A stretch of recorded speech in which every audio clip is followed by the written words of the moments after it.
Hello students, आज geography का फिर से एक नया चैप्टर लेकर आए हैं जिसका नाम है मानवीय पर्यावरण। चलिए आइए शुरू करते हैं। इस चैप्टर में आपको एनसीईआरटी का जो बेसिक नोट्स है वो पूरा कंप्लीट मिलेगा। तो ये चैप्टर आप पढ़कर पूरा ये इस चैप्टर को मतलब क्या कवर कर सकते हैं एनसीईआरटी से। तो आइए देखते हैं। सबसे पहले प्रारंभिक मानव के बारे में जानेंगे। तो लिखा हुआ है, भोजन, वस्त्र और आवास के लिए पूर्ण रूप से प्रकृति पर निर्भर था।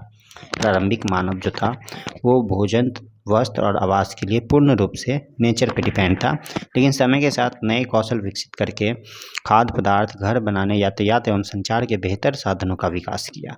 तो प्रारंभिक मानव जो था वो बहुत स्ट्रगल करके यहाँ तक पहुँचा, बहुत ज़्यादा डेवलप किया वो अपने आप को। खाद्य पदार्थ मतलब खाने के लिए जो चीज़ था वो खुद विकसित किया, घर बनाया, और फिर यातायात का भी साधन, वो पहिया का आविष्कार जो था वो प्रारंभिक मानव ही किया था। तो यातायात का भी संचार वो खुद विकसित किया था। तो प्रारंभिक मानव का ये कहानी था। उसके बाद प्रारंभिक मनुष्य क्या थे? तो वृक्षों एवं गुफाओं में निवास करते थे। जब उन्होंने फसलें उगाना आरंभ किया तो उनके लिए एक जगह स्थायी घर बनाना आवश्यक हो गया। बस्तियों का विकास नदी घाटियों के निकट हुआ क्योंकि यहाँ पर्याप्त मात्रा में जल उपलब्ध एवं भूमि उपजाऊ थी। ठीक है, तो इसलिए क्या किया था, ये जहाँ पे आपको जल उपलब्ध था और भूमि उपजाऊ थी वहीं पे ये लोग क्या करते थे, बस्तियों का विकास करते थे। और वहीं नदी किनारे ये लोग क्या करते थे, एक बस्ती बना देते थे।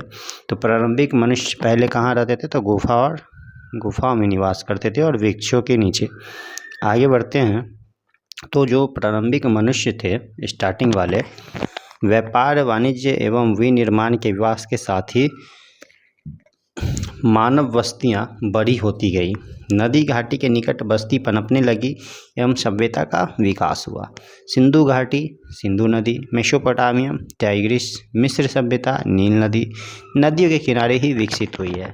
तो जितने भी एंशिएंट सिविलाइजेशन है वो आपको देखने को मिला कि वो नदी के किनारे ही है। ठीक है, जैसे कि इंडस वैली सिविलाइजेशन जो सिंधु घाटी सभ्यता है वो आपका सिंधु नदी के किनारे है। मेसोपोटामिया, टाइग्रिस नदी, और मिस्र की जो सभ्यता है वो आपका नील नदी के किनारे ही स्थित है। तो बस्तियाँ क्या होती है? तो बस्तियाँ वे स्थान हैं जहाँ लोग अपना घर बनाते हैं। अस्थाई बस्ती होती है, एक अस्थाई बस्ती होती है। तो अस्थाई बस्तियाँ होती है लोग रहने के लिए अस्थाई घर बनाते हैं, और अस्थाई बस्तियाँ जो बस्तियाँ कुछ समय के लिए बनाई जाती है, जैसे कि घने जंगल, गर्म एवं ठंडे रेगिस्तान तथा पर्वतों निवासी अक्सर अस्थाई बस्तियों में रहते हैं। जैसे कि टेंट लगा लेना, वो आपका अस्थाई बस्ती हो जाएगा। उसके बाद ऋतु प्रवास क्या है? तो ऋतु प्रवास जैसे कि आखेट संग्रहण, स्थानांतरित कृषि के लिए, ठीक है, मौसमी आवागमन को ऋतु प्रवास कहते हैं। ठीक है, गांव के बारे में सभी को पता होगा। गांव जो है एक ग्रामीण बस्ती होती है जहां लोग कृषि, मत्स्य पालन, वानिकी, दस्तकारी एवं पशुपालन संबंधी कार्य करते हैं। सघन बस्ती क्या होती है? तो घर पास पास बने होते हैं उसमें। ठीक है, और जो सघन बस्ती होती है उसमें जो गांव की तरह जो स्पेस होता है वैसा आपको देखने को नहीं मिलेगा।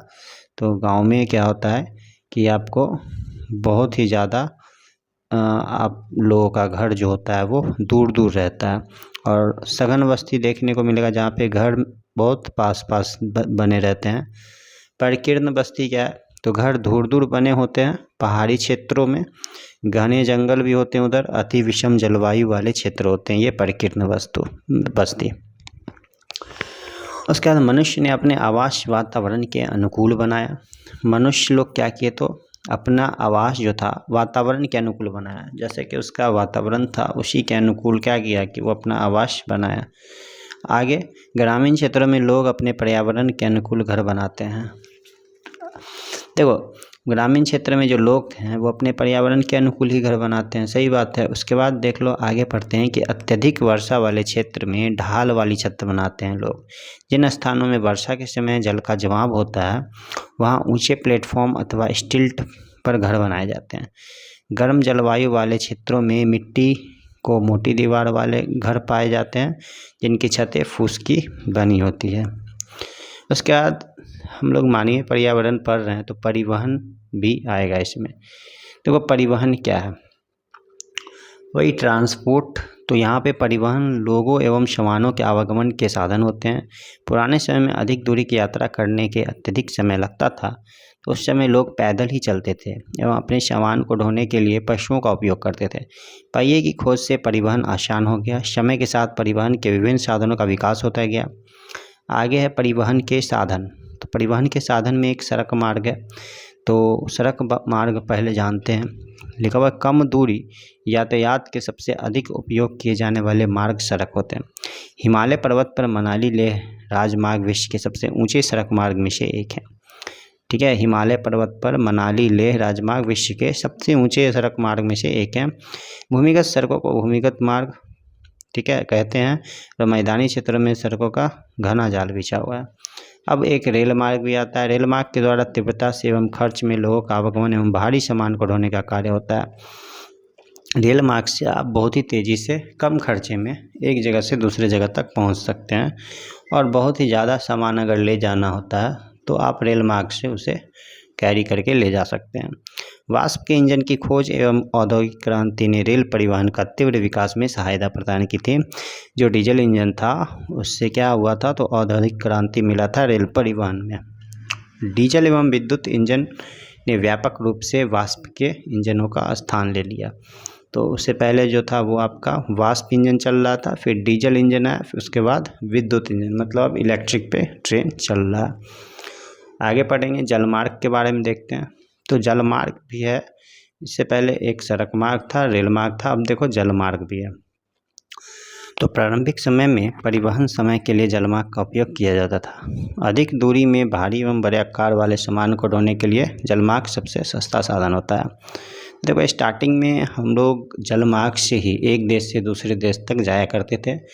जैसे कि पुर्तगाली जो आया था 1498 में, कौन था, वास्को डी गामा, वो जलमार्ग से ही तो आया था ना। तो जलमार्ग से क्या क्या होता है, तो अधिक दूरी का यात्रा कर सकते हैं आप, और भारी भरकम सामान भी एक जगह से दूसरे जगह तक ले जाते हैं। तो पुराने ज़माने में जो ट्रेडिंग होता था वो जलमार्ग के द्वारा ही होता था। ये मुख्यतः दो प्रकार के होते हैं, एक अंतर्देशीय जलमार्ग, एक समुद्री मार्ग। ठीक है, अब वायु मार्ग पे आते हैं। 20वीं सदी के आरंभ में विकसित यह परिवहन का सबसे तीव्र मार्ग है।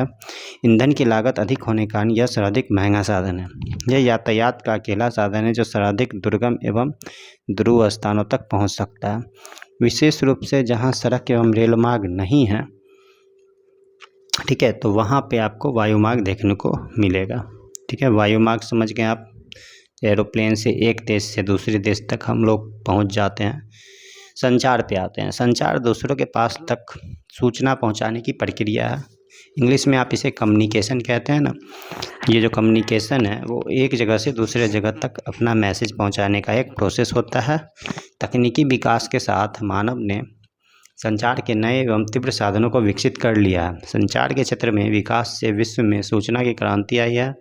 जैसे कि संचार के क्या क्या साधन है कम्युनिकेशन के, तो समाचार पत्र हो गए, radio, television, phone, email, internet, ये सभी क्या है, कम्युनिकेशन के एग्जाम्पल हैं। इसी के वजह से तो हम एक जगह से दूसरे जगह तक अपनी बातों को पहुंचाते हैं। तो देखो मानवीय पर्यावरण में आज हम क्या किए हैं, पूरे पॉइंट्स को कंप्लीट कर चुके हैं। तो जो भी स्टूडेंट्स हमारे इस चैनल को सब्सक्राइब नहीं किए हैं वो जल्द से जाके इस चैनल को सब्सक्राइब कर ले, ताकि हमारा सारा वीडियो आप लोगों तक पहुंच सके। तो देखो ये जो चैप्टर कंप्लीट किए हैं वो आपका एनसीईआरटी का सारा टॉपिक इससे लिया गया था, और ये एक नोट्स है। तो जो भी स्टूडेंट्स को नोट्स की ज़रूरत होती है तो वो इससे कंप्लीट कर सकते हैं। तो चलिए हम लोग फिर से एक नए चैप्टर के साथ मिलेंगे एक नए वीडियो में। आज के लिए इतना ही, फिर से हम लोग मिलते हैं नेक्स्ट डे। तब तक के लिए सभी स्टूडेंट्स अच्छे से पढ़ाई कीजिए। धन्यवाद।